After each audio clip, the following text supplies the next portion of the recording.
Hello friends, only technical channel पे आप सभी का स्वागत है। आईपीओ का बाजार दोबारा से गर्म हो गया दोस्तों। हैप्पीएस्ट माइंड और रूट मोबाइल के आईपीओ के बाद दोबारा से एक और शानदार आईपीओ आपके सामने है, वो है कैंप्स का आईपीओ। तो इस वीडियो के अंदर हम पूरा डिटेल में देखेंगे कि कैंप्स के आईपीओ का क्या क्या लॉट साइज है, कब लिस्ट हो रहा है, और साथ साथ हम ये भी देखेंगे कि हमें उस आईपीओ को अप्लाई करना है या फिर नहीं करना है। वीडियो शुरू करने से पहले दोस्तों आपसे रिक्वेस्ट है कि अभी तक आपने मेरा चैनल सब्सक्राइब नहीं किया है तो प्लीज़ चैनल को सब्सक्राइब करके जाइएगा। ऐसी ही एक और बढ़िया वीडियो आपके लिए मैं लाता रहूँगा। तो चलिए दोस्तों, सबसे पहले कुछ इंपॉर्टेंट डिटेल देखते हैं आईपीओ के बारे में। ये आपके सामने डिटेल है। आईपीओ ओपन हो रहा है 21 सितंबर को और क्लोज हो रहा है 23 सितंबर को। और इसके अंदर जो इशू का जो साइज़ है वो आपके सामने है, इतने का साइज़ है। और ये प्योरली ऑफर फॉर सेल है, कोई भी फ्रेश इशू नहीं हो रहा, ऑफर फॉर सेल है। इट मीन्स जो भी इसका प्रमोटर है वो जो अपने जो शेयर है उनको अपलोड कर रहा है या उनको बेच रहा है। तो नंबर ऑफ शेयर आपके सामने है ऑफर फॉर सेल के लिए। फेस वैल्यू इसकी 10 रुपये होगी। और जो हमारे पास जो प्राइस जो निकल के आ रहा है, जो प्राइस बैंड निकल के आ रहा है कैंप्स आईपीओ का, वो 1229 से 1230 रुपये निकल के आ रहा है। मार्केट का जो लोट है वो 12 शेयर का है, यानी कि मिनिमम 12 शेयर आपको अप्लाई करने होंगे। फिलहाल ये बीएससी पे लिस्ट हो रहा है। ये देखिए, मिनिमम 12 शेयर आपको अप्लाई करने होंगे, जो कि 14,760 के अराउंड बैठ रहा है। और मैक्सिमम जो शेयर आप रिटेल कैटेगरी का है दोस्तों ये, तो रिटेल कैटेगरी के अंदर मैक्सिमम शेयर आप 156 अप्लाई कर सकते हो, जिसकी कॉस्ट इतनी बन रही है। ठीक है, तो ये इंपॉर्टेंट डिटेल होगी। नेक्स्ट स्लाइड में एक बार इंपॉर्टेंट डेट्स और देख लेते हैं अलग से। ठीक है, मैंने बता ही दिया आपको 21 सितंबर को ओपन हो रहा है, 23 को क्लोज होगा। फाइनलाइजेशन ऑफ अलॉटमेंट का जो फाइनलाइजेशन होगा वो 28 को होगा और आपको रिफंड 29 सितंबर को मिल जाएगा। और आपके डीमैट अकाउंट के अंदर ये 30 सितंबर को आ जाएगा।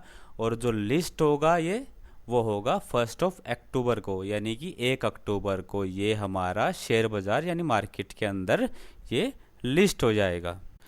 अब एक बार कंपनी का यानी कि कैम्प्स का ब्रीफ इंट्रो और देख लेते हैं कि बेसिकली ये कंपनी करती क्या है। तो सबसे पहले आपके सामने फुल फॉर्म है इसका, कंप्यूटर एज मैनेजमेंट सर्विसेज, ये कैम्प्स का फुल फॉर्म है। और इसका जो बेसिक जो काम है दोस्तों वो रिकॉर्ड कीपिंग का है। रिकॉर्ड कीपिंग का ये काम करती है, जिसको हम बोलते हैं रजिस्ट्रार एंड ट्रांसफ़र एजेंसी, यानी कि आरटीए।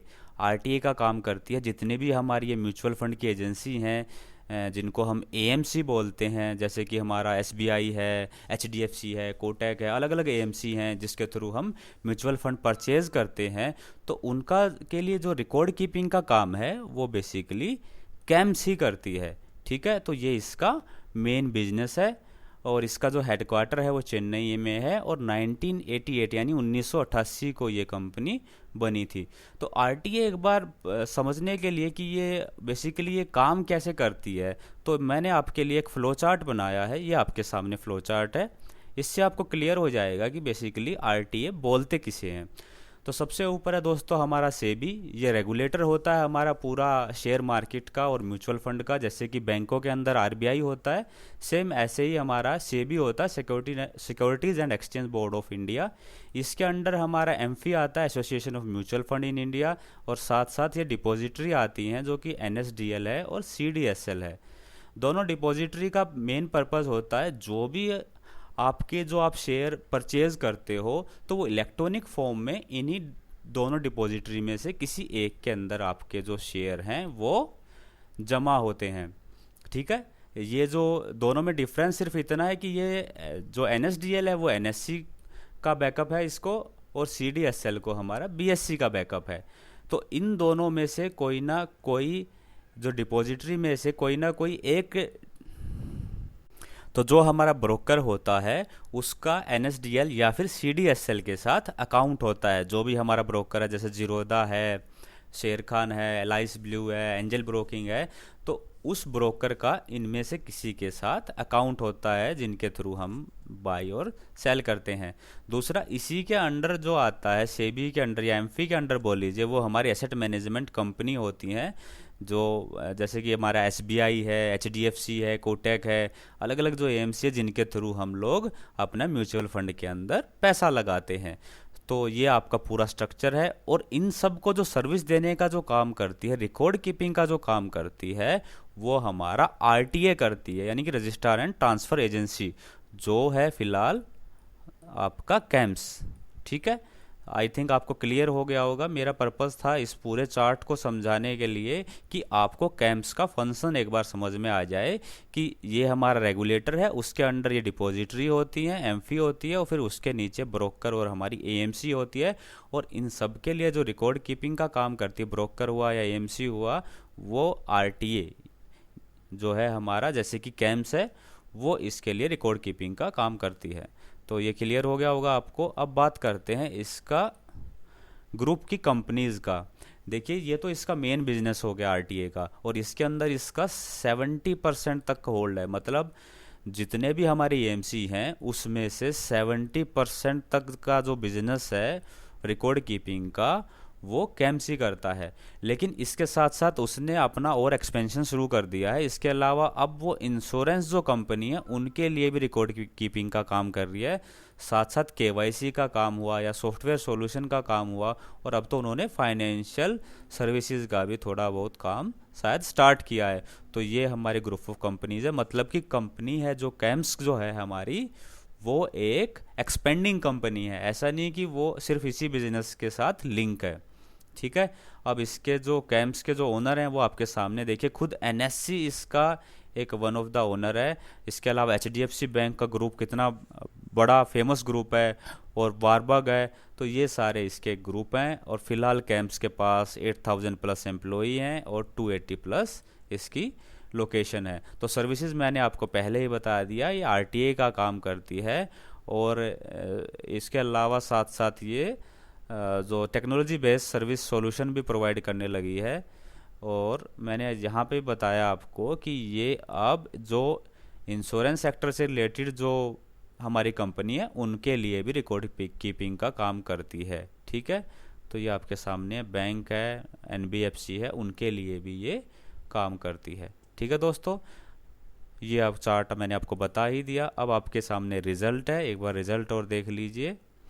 ये है हमारा 31 मार्च 2018 का। इसके पास इतने एसेट थे, इतना रेवेन्यू था, और इतना इसका प्रॉफिट था, जो अगर मैं करोड़ में बोलूँ तो 146 करोड़ के अराउंड था।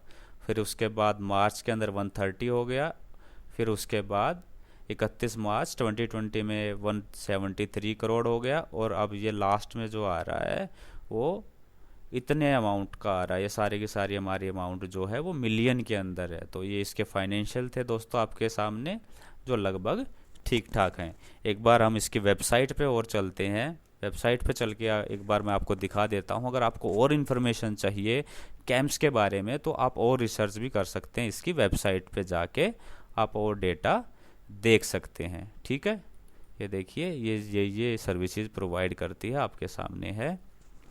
तो चलिए अब चलते हैं वर्डिक्ट पे कि हमें इसको अप्लाई करना चाहिए या फिर नहीं करना चाहिए। तो सबसे पहले हम इसके प्रोज की बात करेंगे। दोस्तों, इसमें तो कोई डाउट ही नहीं है कि ये इंडिया की नंबर 1 आरटीए है। रिकॉर्ड कीपिंग का काम ये ऑलमोस्ट इसका मोनोपोली है, और 70% तक इसके कंट्रोल में है। ठीक है, और दूसरा जो इसके लिए प्रो है वो है दोस्तों कि अभी जो इंडिया के अंदर जो शेयर मार्केट का पेनिट्रेशन है, या फिर जो डीमैट अकाउंट खुल रहे हैं, या म्यूचुअल फंड के अंदर जो लोग इन्वेस्ट कर रहे हैं, वो सिर्फ मुश्किल से 2.5% ही है। यानी कि अभी इसके अंदर बहुत बहुत ज़्यादा स्कोप है। तो कंपनी का जो फ्यूचर प्रोस्पेक्ट है वो भी बहुत बहुत शानदार है। क्योंकि अभी तो देखिए सिर्फ 2.5% लोग ही हमारा म्यूचुअल फंड या शेयर बाजार के अंदर इन्वेस्ट करते हैं। जैसे धीरे धीरे हमारे जो रिटेलर होंगे या कॉमन पीपल होंगे ज़्यादा से ज़्यादा म्यूचुअल फंड के अंदर इन्वेस्ट करेंगे, तो इसको उससे बहुत बहुत फ़ायदा है। ठीक है दोस्तों, तो मैंने आपको बता ही दिया है कि इसका मोनोपोली लाइक बिजनेस है, और इसके फाइनेंशियल भी अच्छे हैं। अब बात करते हैं इसकी कॉन्स के बारे में। देखिए दोस्तों, मुझे इसके अंदर कोई भी सीरियस कौन नहीं लगा। मतलब मुझे इस कंपनी के अंदर कोई भी सीरियस कमी नहीं लगी है। आप इसको ज़रूर से ज़रूर सब्सक्राइब करना। और अगर आप लिस्टिंग गेन के लिए, सिर्फ लिस्टिंग गेन के लिए आ रहे हैं दोस्तों, तो उसका मैंने आपको फॉर्मूला बता ही रखा है। आप 23 यानी जो इसका लास्ट डे होगा सब्सक्रिप्शन का, उस दिन आप इसका सब्सक्रिप्शन चेक करना। अगर ये ओवर सब्सक्राइब होगा तो आपको लिस्टिंग गेन ज़रूर मिलेगा। लेकिन मेरी रिकमेंडेशन है दोस्तों, चाहे ये ओवर सब्सक्राइब हो या नहीं हो, आप इसको 100% लीजिए और इसको मेरी अगर मानिए तो इसको कभी बेचना नहीं है आपको। 100% मेरी तरफ से ये रिकमेंडेशन है, इसको कभी नहीं बेचना। ये बहुत बहुत शानदार कंपनी है, आप आगे चल के इसका फ्यूचर का ग्रोथ बहुत शानदार है। तो आप इसको मेरी हिसाब से इसको ज़रूर सब्सक्राइब कीजिएगा और इसको लॉन्ग टर्म के लिए लीजिएगा। ठीक है दोस्तों, तो ये थी हमारी कैम्स आईपीओ के बारे में फुल डिटेल वाली वीडियो। आपको वीडियो पसंद आया तो प्लीज़ मेरे चैनल को सब्सक्राइब कीजिएगा और थैंक्स फॉर वॉचिंग। बाय।